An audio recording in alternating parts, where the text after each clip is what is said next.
Hello guys, eu sou a Teacher Mandy, se você ainda não me conhece, muito prazer, e eu estou de volta com mais uma aula para você. E hoje a gente vai falar sobre um assunto que eu amo de paixão, que são as expressões em inglês.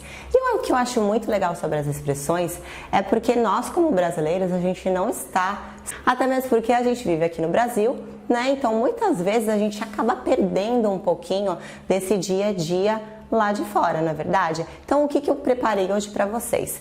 Eu peguei algumas expressões que eu acabo usando muito em português no meu dia a dia e eu vou trazer essas mesmas expressões em inglês para vocês. Então, a gente já vai começar com a nossa primeira expressão. Essa é uma expressão talvez considerada um pouco antiga, mas ela é muito conhecida. Como que eu diria? Depois da tempestade vem a bonança. Então, antes de você pensar aí na resposta, como você diria essa expressão em inglês, vamos tentar deixar isso um pouquinho mais moderno. Pelo que a gente poderia substituir? Depois da tempestade vem a bonança.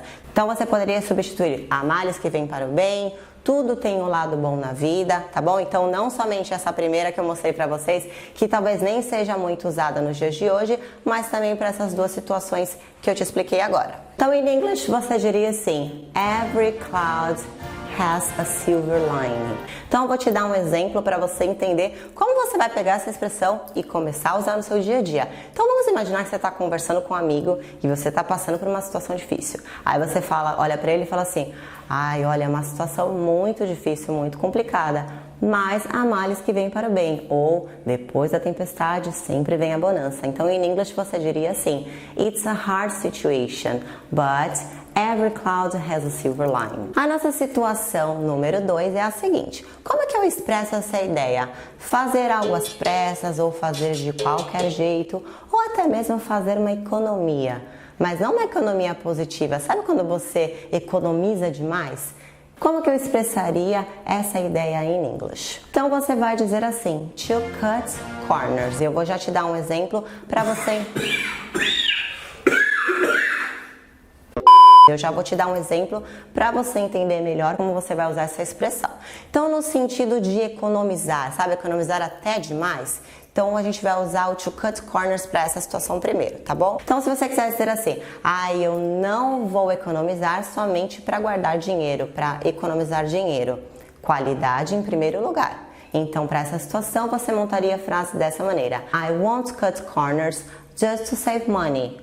Quality comes first. Agora mais uma situação para você entender melhor um outro uso do cut corners. Então um outro exemplo que você pode usar o to cut corners é a seguinte: se você quiser dizer assim: eu não economizo quando o assunto é o meu cabelo, tipo, eu gosto de ir nos melhores salões e para isso eu não faço nenhuma economia. Então para essa situação você montaria a frase dessa maneira: I don't cut corners when it comes to my hair. A nossa terceira expressão é a seguinte: quem não é visto, não é lembrado. Essa é uma daquelas que a gente usa bastante no nosso dia a dia. Então, em inglês, você diria assim: out of sight, out of mind. Ok? Então, vou te dar um outro exemplo para você entender melhor como você vai fazer o uso dessa expressão. Se você quiser dizer assim: você deveria vir mais às reuniões. Quem não é visto, não é lembrado. Então, em inglês, você montaria assim: You should come more often to the meetings.